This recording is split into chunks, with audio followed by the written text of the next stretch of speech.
Hello friends, आज हम बात करेंगे यदि किसी व्यक्ति को इंटरमिटेंट फास्टिंग करनी है यानी बीच बीच में उपवास वाली पद्धति यूज़ करनी है वज़न कम करने के लिए, तो कौन कौन से खाद्य पदार्थ उसको नहीं खाने चाहिए।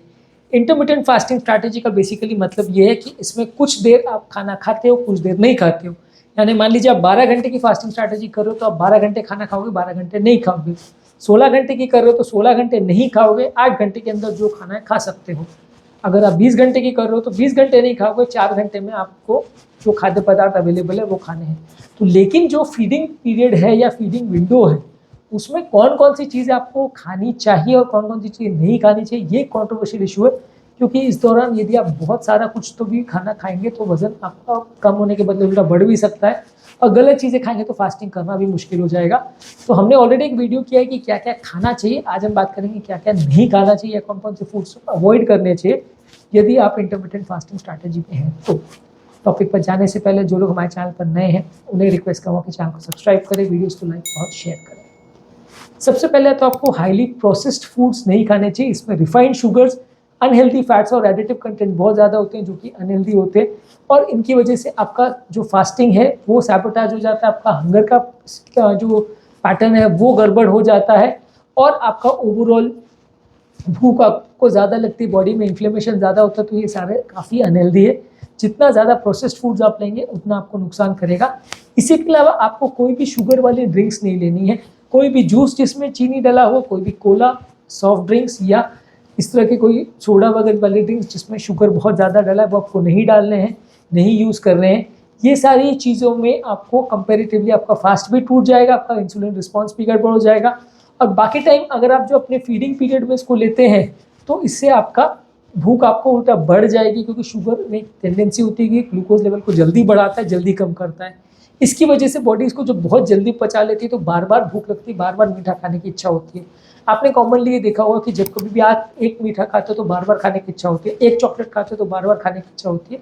तो ये वो सारी चीज़ें हैं जो बार बार भूख बढ़ाती है, क्योंकि ये बहुत जल्दी बॉडी इनका पाचन कर लेती है, तो वापस बॉडी इसको खाने के लिए तैयार हो जाती है। जैसे आप बॉडी में लेते हो तुरंत शुगर बढ़ता है, कम होता है, फिर से भूख लग जाती है। जबकि कई चीज़ें ऐसी है जो बॉडी धीरे धीरे पचाती है, तो उनको धीरे धीरे करके बॉडी में शुगर लेवल्स बढ़ता है और घटता है, तो बार बार भूख नहीं लगती। इसके अलावा आपको रिफाइंड कार्बोहाइड्रेट जैसे वाइट ब्रेड, पेस्ट्रीज, केक्स और मैदा के बने हुई चीज़ें, रिफाइंड कार्बोहाइड्रेट ये सारी चीज़ें नहीं लेनी है। ये सारी चीज़ों का भी ग्लाइसेमिक इंडेक्स ज़्यादा है, यानी ये सारी चीज़ें भी ऐसी है जो बॉडी के अंदर जाती है, शुगर लेवल को बढ़ाती है और फिर वापस कम कर देती है। तो आपका प्रॉपर इससे जो फास्टिंग है वो नहीं हो पाएगा और आपको भूख बार बार लगेगी। इसके अलावा बहुत ज़्यादा जंक फूड, ऑयली फूड ये सब नहीं खाना है। अनहेल्दी फैट, सोडियम वाली refined carbohydrates, French fries, pizza, burger, ये सारी चीज़ें अवॉइड करनी है। ये सारी चीज़ें वैसे भी अनहेल्दी है, और इनको अगर आप फास्टिंग के दौरान लोगे तो बेसिक पर्पस जो आपका वजन कम करने का है वो काफ़ी हद तक डिफीट हो जाता है, क्योंकि आप बहुत ज़्यादा ऑयली जंक फूड खा लेते हो। वजन कम होने के बदले उल्टा बढ़ भी सकता है इससे। इसके अलावा आपको अल्कोहल भी अवॉइड करना चाहिए। अल्कोहल में अपने आप में भी थोड़ा शुगर कंटेंट होता है, अपने आप में भी कार्बोहाइड्रेट्स होता है, तो आपके ब्लड शुगर लेवल को इम्पैक्ट कर सकता है। खासकर उस टाइम पे जो अल्कोहल लिया जाए जब आप फास्टिंग के लिए जो डेजिग्नेट किया, जो टाइम आपने फास्टिंग के लिए रखा उसमें आपने अल्कोहल ले लिया कि चलो पानी ले सकते हैं तो मैं थोड़ा सोडा ले लूँ, थोड़ा अल्कोहल ले लूँ, तो वो गड़बड़ हो जाती है और उसमें आपका फास्टिंग टूट जाएगा। और इंटरमिटेंट फास्टिंग का जो बेसिक कॉन्सेप्ट है कि उस दौरान बॉडी में कोई भी कार्बोहाइड्रेट या शुगर नहीं जाना चाहिए, तभी वो स्ट्रैटेजी वर्क करती है। तो ये स्ट्रैटेजी आपकी ख़राब हो जाएगी यदि आप उस दौरान थोड़ा बहुत भी अगर अल्कोहल ले लेते हो या कोई भी मीठी चीज़ ले लेते हो। इसके अलावा कोई भी चीज़ को आपको बहुत ज़्यादा मात्रा में नहीं खाना है, क्योंकि कैलोरी सरप्लस हो जाएगी। आपको फास्टिंग तो करना है, लेकिन बाकी टाइम पर भी आपको बहुत ज़्यादा खाना नहीं खाना है, क्योंकि अगर आप बहुत ज़्यादा खाना खाओगे उस टाइम पे ये सोच के कि मैं 12 घंटे तो फास्टिंग कर रहा हूँ, मैं जितना भी ठूसूँ उस टाइम पर चलेगा, तो वो गड़बड़ हो जाता है। फिर उसमें वजन कम होने के बदले उल्टा बढ़ेगा, या एटलीस्ट रिजल्ट आपको नहीं मिलेंगे। इसके अलावा जो भी दूध से बने हुए बहुत ज़्यादा प्रोडक्ट्स है, बहुत ज़्यादा जिसमें लैक्टोज कंटेंट है, वो भी बहुत ज़्यादा आपके बॉडी के शुगर लेवल्स को बढ़ा सकता है, तो इसको भी अपने फास्टिंग स्टेट में आप मत लीजिए। और बाकी टाइम एटलीस्ट लेना है तो स्किम मिल्क लीजिए, मलाई वाला दूध मत लीजिए। मलाई वाला दूध आप लोगे तो वो आपका शुगर लेवल्स बढ़ाएगा। फास्टिंग के टाइम आर्टिफिशियल स्वीटनर्स वाली मीठी चीज़ें भी मत लीजिए।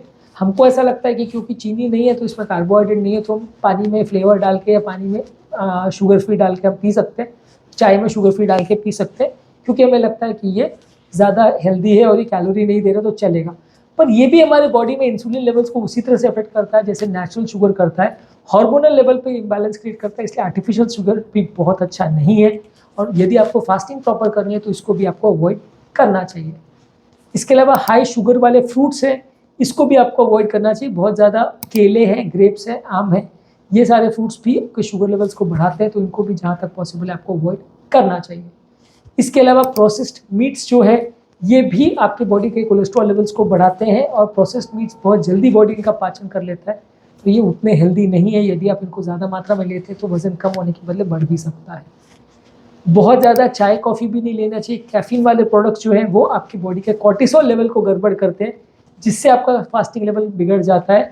तो कई लोग ऐसा रिकमेंड करते हैं कि जो आपका फास्टिंग टाइम है वहाँ पे आप ब्लैक कॉफ़ी या ब्लैक टी ले सकते हो, लेकिन इसके बारे में भी काफ़ी संशय है कि उस टाइम पर अगर आप ब्लैक टी ब्लैक कॉफ़ी लोगे तो भी आपके कॉर्टिसोल लेवल को कैफीन अफेक्ट करेगा, तो आपका फास्टिंग थोड़ा गड़बड़ हो सकता है। लेकिन फिर भी ज़्यादातर एक्सपर्ट्स मानते हैं कि आप जब फास्टिंग कर रहे हो उस विंडो में भी अगर थोड़ा बहुत आपको लेना है तो ब्लैक टी ब्लैक कॉफ़ी ले सकते हो, बिना चीनी डाले, बिना दूध डाले, अगर आपको टेस्ट सूट करता है तो। ज़्यादातर इंडिया में तो वो ट्रेंड नहीं है कि ब्लैक टी ब्लैक कॉफ़ी लोग पीते हैं।